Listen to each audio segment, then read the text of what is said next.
Men do not understand themselves, yet they dare to claim they understand women. These words were never written by Plato, but if you study his work with ruthless honesty, you will see this truth oozing through every layer of his philosophy. You see, Plato didn't write dating advice. He didn't teach men how to win women. Plato dealt with the deeper disease, the blindness of man to the forces that govern his own mind. Because long before men learned to chase beauty, long before they bowed to the soft whispers of the feminine, Plato had already diagnosed the real problem, the mind of man, when untrained becomes the perfect playground for deception. You may remember the allegory of the cave from the Republic, the famous story of prisoners chained in darkness, staring at shadows cast on the wall. They believe the shadows are real. They worship the illusions. They build their entire existence on lies projected by others. But what Plato doesn't say directly, what most never dare to see, is that those shadows were not just political or social manipulations. No, my friend, one of the most powerful shadows cast on the mind of man is woman herself. Not woman in her purest nature, but woman as an idea, an illusion, a projection designed to keep men distracted, compliant, emotionally enslaved. Let me explain. Plato warns us that the masses will never believe the truth. When it shines, they will fight to defend their illusions. And no illusion is more intoxicating than the idea that women are innocent, pure, and incapable of manipulation. This is the grand theater where men lose themselves. A woman smiles, and the untrained man calls it love. She cries, and he calls it sincerity. She touches his hand, and he calls it destiny. But Plato would laugh, because to Plato, this is the behavior of a prisoner who refuses to turn his head toward the light. He lives in shadows and calls them reality.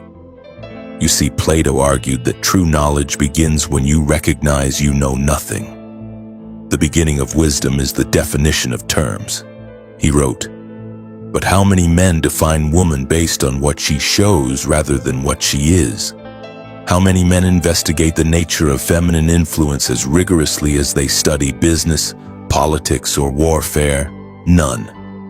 And that is precisely why women dominate the emotional landscape of men without lifting a finger. The woman doesn't have to plot against you. She doesn't have to conspire like some evil genius. No, she simply exists as a mirror to your ignorance. She reflects the weakness you refuse to confront in yourself. Plato said it best. The worst of all deceptions is self-deception. Men deceive themselves into believing they are rational in love, but they are not. They are prisoners, and the chains are not on their wrists. They are wrapped around their minds, and here lies Plato's brutal truth. Woman does not manipulate you. Your illusions about her do. It is the idea of woman, the false goddess you have built in your mind, that keeps you enslaved. She smiles and you collapse. She withdraws and you chase. You give her power and call it devotion. But Plato warned you, those who live by the shadows will never understand reality when it finally burns their eyes. And so here you sit, believing that your heart is pure, your intentions are noble, and your love is righteous. But if you could stand outside yourself, if you could become the philosopher as Plato commands, you would see a man who has mistaken chains for wings, illusion for truth, and manipulation for love. Plato never romanticized the human condition. In fact, in Phaedrus he writes that the soul is like a chariot pulled by two horses, one noble, one wild. The noble horse seeks reason, truth, discipline, but the wild horse, it craves pleasure, beauty, and temptation, and the man, the driver, is constantly at war trying to control these beasts. Here is where most men fail. You see, every time a woman enters the scene, the wild horse in your soul snaps its reins. It pulls you toward her laughter, her scent, her curves, her attention, and you, the driver, weak and untrained, Let it drag you like a fool to your own ruin. You don't question the horse. You don't resist its pull. You call this madness falling in love, when in truth Plato saw it as spiritual slavery. In the Symposium, Plato describes love not as mutual happiness, but as a madness sent by the gods. A madness that blinds men, consumes them, and makes them worship the image of beauty while forgetting the essence of what is real. He calls it a divine madness, yes, but it is still madness. And unless you master it, you are nothing but a pawn, a slave to fleeting pleasures, a worshiper of shadows. And here's the brutal too. First, women know this, whether consciously or instinctively. They understand that men are ruled by this madness. They understand the power they hold over a man who has not disciplined his soul. She doesn't need to be malicious to destroy you. She only needs to exist in your mind as the price. You turn her into your purpose, your meaning, your reward. And once you do that, you no longer see her as she is. You see her as you wish her to be. And this, my friend, is the perfect recipe for manipulation. Do you know what Plato feared more than war? The corruption of the soul. He warned that men who cannot govern themselves will be governed by others, by tyrants, by sophists, by flatterers. And who is a greater flatterer than a woman who knows you crave her validation? She becomes the puppeteer and you the eager puppet, dancing for her attention, sacrificing your dignity, your purpose, your mission. You think she is the one playing the game, but the game began long before she entered your life. The real game is the war within you, the battle between your higher self and your base desires. And every time you choose pleasure over principle, fantasy over reality, she doesn't need to defeat you. You defeat yourself. Plato wrote that the just man does not permit the lustful part of his soul to dominate him. Yet here you are negotiating with your emotions like a coward, hoping she will choose you, validate you, complete you. This is the mark of a man who has left the cave only to build another one, this time with golden bars and velvet chains. Let me ask you this. When was the last time you truly questioned why you chase women? When was the last time you asked yourself if she is leading you closer to truth or dragging you deeper into illusion? Most men never ask, because asking demands courage.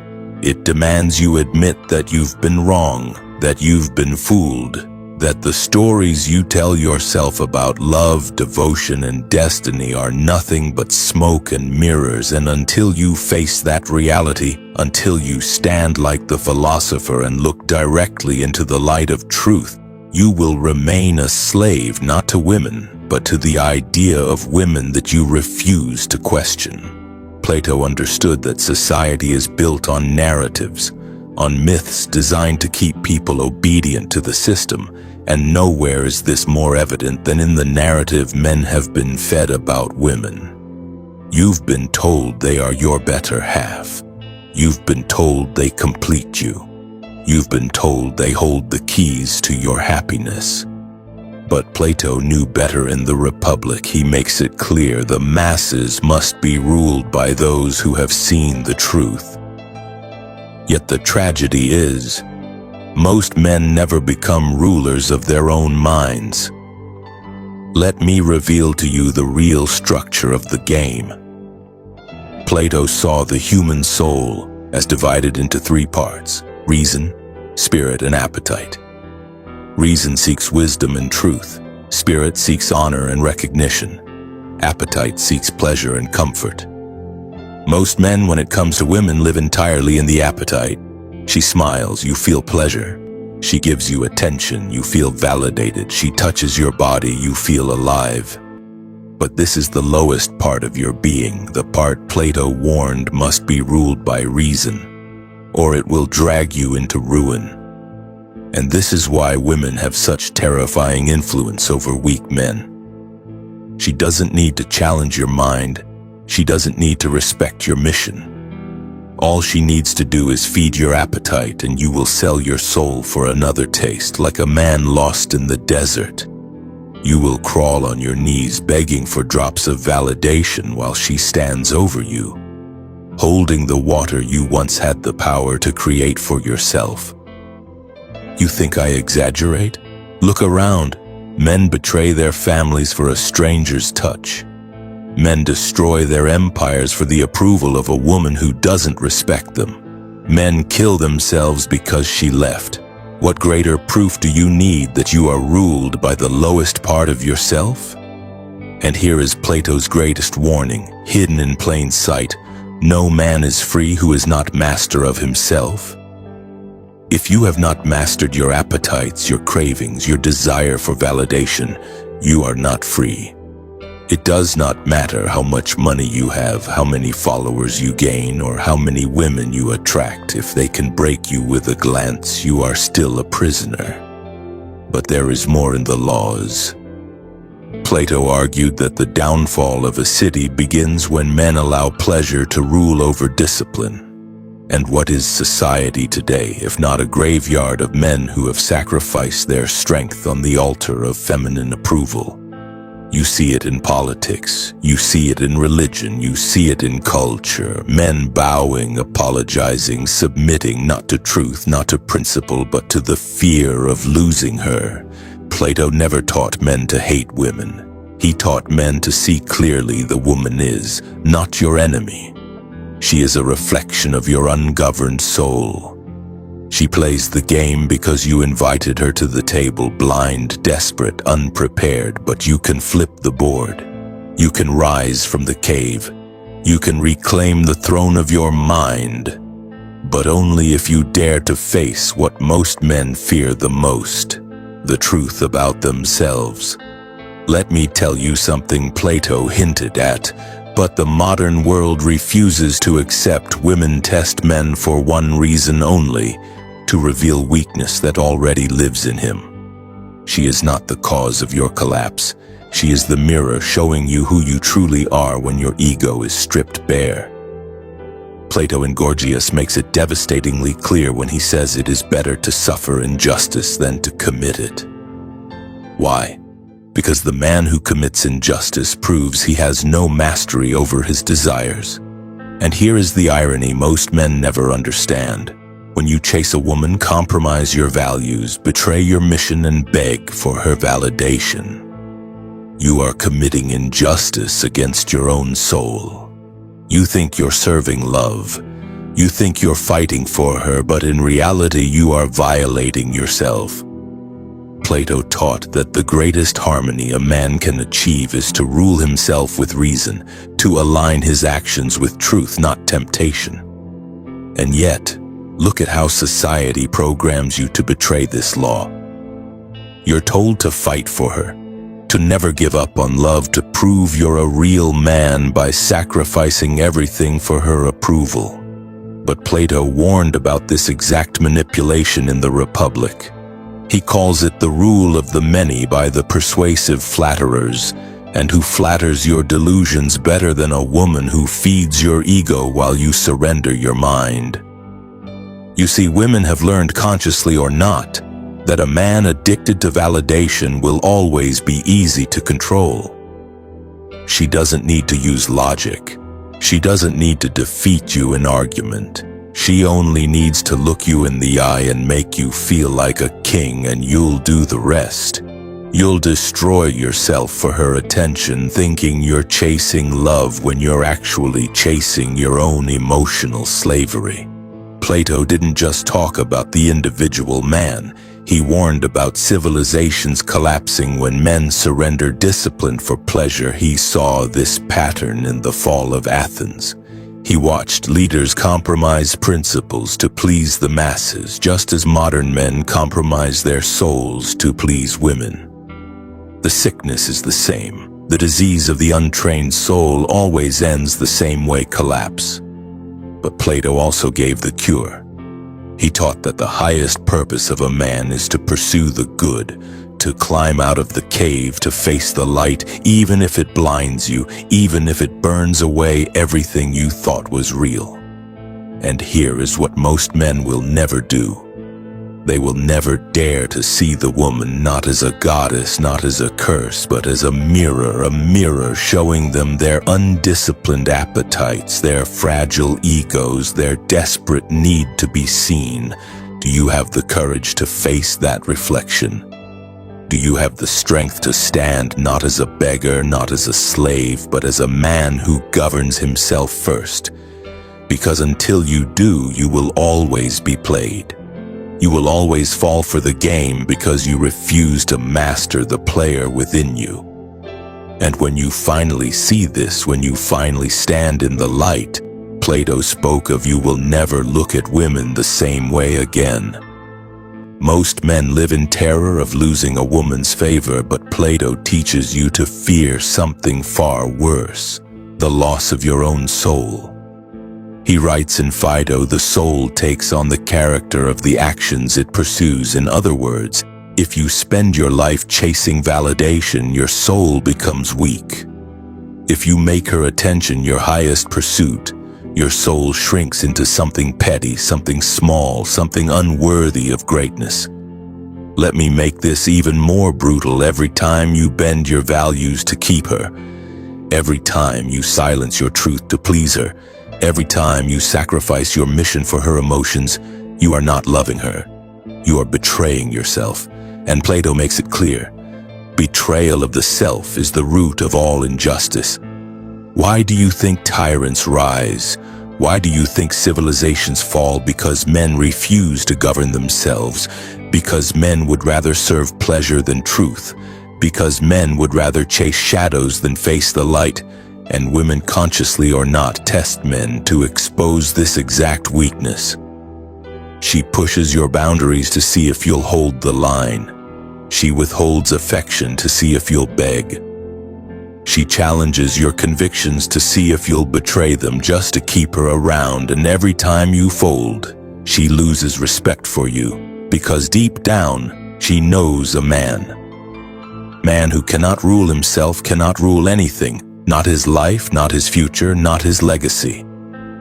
Plato described the perfect ruler as a philosopher king, a man who has mastered his soul, a man who seeks truth above all, a man who is unshaken by the games of the masses. If you can look into her eyes and see not a goddess, not an enemy, but a mirror, if you can take back your power not with hate, not with bitterness, but with clarity, you become what Plato called the just man, the ruler of himself, and the man who rules himself cannot be manipulated, cannot be destroyed, cannot be played. So here's my challenge to you. Stop chasing the shadow, stop worshiping the illusion, stop trading your soul for temporary affection. Stand up.